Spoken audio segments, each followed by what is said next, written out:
नमस्कार। अमेरिका के पूर्व राष्ट्रपति डोनाल्ड ट्रंप पर एक महिला ने शारीरिक शोषण का आरोप लगाया। आपको पता ही होगा कि यह मामला 20 साल से ज्यादा पुराना था। उस महिला ने पहली बार यह रहस्योद्घाटन 2019 में एक लेख के जरिए किया। तब डोनाल्ड ट्रंप ने कहा कि महिला झूठ बोल रही है और ये आरोप झूठे हैं। मामला अदालत तक गया और अभी कुछ दिन पहले ही, तकरीबन एक हफ्ते पहले, न्यूयॉर्क की अदालत ने 410 करोड़ रुपए का जुर्माना अमेरिकी पूर्व राष्ट्रपति डोनाल्ड ट्रंप पर लगाया। यह मामला अमेरिका का है। एक मामला हिंदुस्तान का है, जब हिंदुस्तान की वो बेटियां जो अपने सीने पर पदक लेकर आई थीं, वो दिल्ली की सड़क पर 4 महीने पहले भारतीय कुश्ती संघ के अध्यक्ष बृजभूषण शरण सिंह के खिलाफ शारीरिक शोषण का आरोप लगाते हुए धरने पर बैठी। कुछ दिन धरने पर बैठने के बाद, सरकारी आश्वासन के बाद कि कमेटी सेटअप कर दी गई है, उनके आरोपों की जांच होगी, उन्होंने धरना खत्म कर दिया।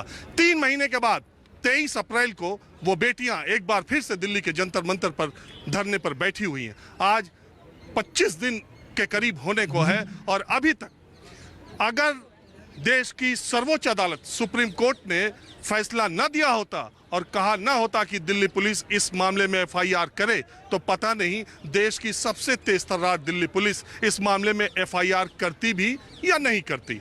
अपनी शुरुआती जांच में जिन लड़कियों ने, जिन पहलवानों ने ये आरोप लगाए हैं, उनके रिकॉर्ड दिल्ली पुलिस में दर्ज हुए हैं। अब बृजभूषण शरण सिंह से भी पूछताछ की गई है, लेकिन गिरफ्तारी अभी तक नहीं हुई। अपनी मांग के लिए पहलवान अभी भी यहाँ पर हैं।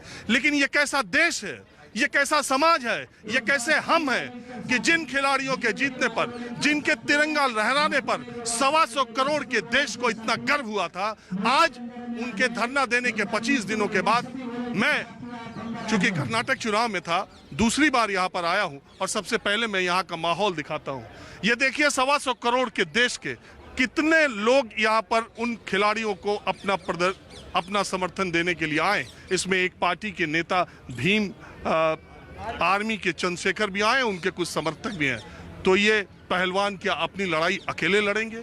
इस इतने बड़े खिलाड़ी परिवार जो देश में है, वो ज्यादातर लोग मौन क्यों हैं? कुछ लोगों ने अपना समर्थन दिया है, लेकिन वो फिल्मी सितारे, वो सेलिब्रिटीज, वो नेता जिन्होंने ट्वीट करके साक्षी मलिक, विनेश फोगट, बजरंग पूनिया की सफलता पर पलकें बिछाई थी, वो चुप क्यों हैं? और ये पूरा मामला है क्या?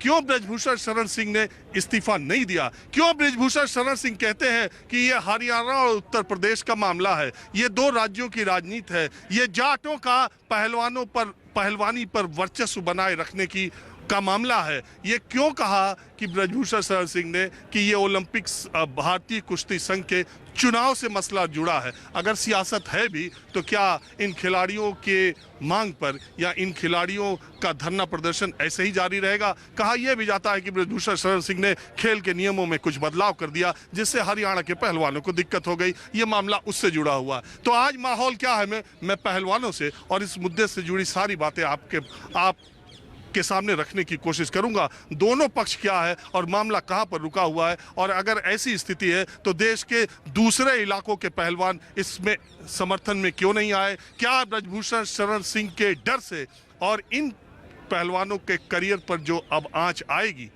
अब आगे इनका करियर क्या होगा? क्या इस डर से पहलवान सामने नहीं आ रहे, खिलाड़ी सामने नहीं आए, और सरकार ऐसी स्थिति कैसी कर रही है? सवाल ये उठता है कि अगर बृजभूषण शरण सिंह समाजवादी पार्टी, कांग्रेस, कम्युनिस्ट या दूसरी पार्टी के सांसद होते तो यही होता क्या? ये भी एक बड़ा सवाल है। मेरे बात करते करते कुछ आम लोग यहाँ पर जो यहाँ समर्थन देने के लिए आए यहाँ पर हैं, मैं उनसे थोड़ी बातचीत करता हूँ।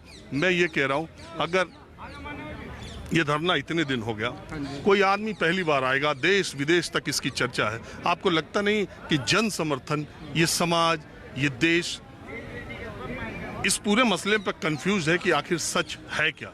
आपको लगता है ऐसा है, संदेश ऐसा जाता है? नहीं, देखो, किसी भी, हमने इतिहास में भी देखा है, अपने पिछले टाइम पे हम नज़र मार के देखते हैं, किसी भी आंदोलन को, किसी भी संघर्ष को अब परवान चढ़ने में, मैच्योर होने में कुछ तो समय लगता है। धीरे धीरे लोग अपने कैपेसिटी के हिसाब से आ रहे हैं। जैसे आज आपके पास, मेरे पास समय है तो मैं आ गया, कल किसी और के पास है वो आ जाएगा। मगर हाँ, यदि यहाँ पे 5,000 आदमी हैं, 2,000 आदमी हैं, तो 2 लाख आदमी घर से भी इनको दुआएं दे रहे हैं। ये बहन बेटी ये अपने लिए नहीं लड़ रही हैं, अपने लिए संघर्ष नहीं कर रही हैं, ये संघर्ष कर रही हैं हमारी आने वाली जनरेशन के लिए, हमारे हिंदुस्तान के आने वाले बेटर फ्यूचर के लिए। तो और ये बिल्कुल ठीक कर रही हैं। देखने वाली बात और सोचने वाली बात ये है कि जब वर्ल्ड के गोल्ड मेडलिस्ट, ओलंपिक के गोल्ड मेडलिस्ट, इतने बड़े लेवल के प्लेयर के साथ ऐसा हो सकता है, तो नॉर्मल के साथ क्या हो रहा होगा। और ये जब से मतलब मैं कोई पार्टी विशेष का, किसी भी पार्टी में सारे आदमी खराब नहीं होते, किसी भी पार्टी में सारे मेंबर ऑफ पार्लियामेंट खराब नहीं होते, हर जगह कुछ खराब आदमी होते हैं। मुझे नहीं समझ में बात नहीं आ रही कि मोदी जी इतने हमारे प्रधानमंत्री हैं, हमारे लिए पूजनीय हैं, माननीय हैं, क्या वो इतने कमज़ोर हैं? एक एमपी के हटाने से उनकी सरकार गिर जाएगी, या दो तीन एरियो में उनकी पार्टी कमज़ोर भी हो गई इनके कहने से, तो क्या 2-3 सीट से हमारे देश की सरकार इतनी कमज़ोर है क्या कि इसको हटाने से मतलब सारा सब कुछ हिलजुल जाएगा? और यदि ऐसा कुछ है तो फिर क्या हमारे देश में चोर उचक्के राज करेंगे क्या? मैं सिर्फ ये पूछना चाहता हूँ।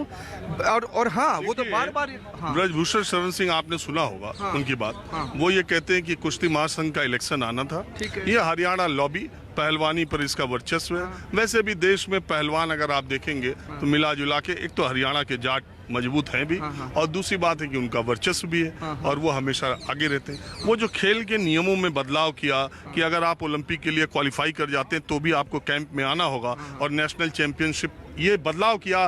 ब्रजभूषण शरण सिंह के समर्थक ये कहते हैं कि उन्होंने एक बदलाव ये किया कि अगर आप ओलंपिक के लिए क्वालिफाई कर भी गए, और अगर उसी मान लीजिए 65 केजी का कोई पहलवान क्वालिफाई कर गया, तो 65 केजी का जो नेशनल विनर होगा उसको उसके साथ कुश्ती लड़नी होगी। अगर वो हार गया तो 15 दिन के बाद उसको मौका फिर मिलेगा, और नहीं तो फिर वो जो जीतेगा वो जाएगा। तो इसका मतलब कि केवल ओलंपिक में क्वालिफाई कर लेने से आप ओलंपिक खेल लेंगे, ऐसा नहीं होगा। ओलंपिक अब आने वाला था, कहा यह भी जा रहा था कि इन खिलाड़ियों को इस नियम से कोई फर्क पड़ा है। ये बात आप जानते हैं इसके बारे में? जी बिल्कुल जानते हैं। आप मुझे एक बात बता दीजिए, अगर सिर्फ नियम का मुद्दा होता, अगर सिर्फ कुर्सी का WFI का मुद्दा होता कि ये 84 FIR 1993 पे इस आदमी पे पहली बार 307 लगी, ये तो सवाल ही नहीं है। मैं सवाल नहीं है। ब्रजभूषण शरण सिंह पे 1993 वो टाडा में बंद हुए, ये सबको पता है। ब्रजभूषण सिंह की ख्याति एक बाहुबली के तौर पर ये सबको पता है। बात ये नहीं है कि पीछे क्या, आप ये 83 मुकदमे ये सबको पता है, मुझे नहीं, सबको पता है कि उनके पास 50 से ज्यादा डिग्री कॉलेज है, सबको पता है। आप उनका इंटरव्यू देखिए, उसने इंटरव्यू में खुद ही उन्होंने कहा मैंने एक हत्या की है। आपको शायद नहीं पता होगा, एक हत्या हुई थी, उसका आरोप भी उनके ऊपर लगा था, जिसकी वजह से उनको बीजेपी छोड़नी पड़ी। ये सब बातें पीछे हैं, हम बात अभी की कर रहे हैं। अभी की बात आप समझ लीजिए। मैं आपसे ये कह रहा हूं, इस दुनिया में कोई ऐसा शख्स निकल करके आ सकता है जो मात्र एक छोटे से प्रेसिडेंटशिप के पद के लिए अपनी बेटियों की इज्जत दांव पे लगा देगा? क्या इतना बड़ा WFI का पद था जिसके खिलाफ हमने इतनी बड़ी सियासत गढ़ी कि अपनी पगड़ी उछाल दी, अपनी बेटियों का सम्मान गवा दिया? एक बात हम कहना चाहते हैं, व्यक्ति जब अपनी सांसें रोक देता है, अपनी सांस से चला जाता है, वैसी स्थिति में मेरी बात बड़े नेता चलो बड़े नेता हैं। वो बोलने से लग रहा था गले का रियाज इनका ज्यादा है। मैं आप कुछ बताओ। बोलूं? हाँ बोलो। हम तो आम आदमी से बात करते हैं। देखिए, मैं तो इतना जानता हूँ, अगर मैं ये भाई साहब खड़े हैं, हम दोनों खड़े हैं, कोई झूठी FIR लिखवा दूँ तो पुलिस फौरन कार्रवाई करती है। इतना बड़ा कांड ये हो गया है तो FIR क्यों नहीं लॉन्च हो रही है? और एक बात और मैं बता रहा हूँ, चंद्रशेखर जी का वो काम है कि जिसकी कोई नहीं सुनता और बेचारा लाचार मोहताज है, उसकी फिर चंद्रशेखर सुनता है और सारी टीम आती है। आज सरकार को एक बात आप हम बताओ। नाक रगड़वा अच्छा देंगे। सुनो, नाक रगड़वा।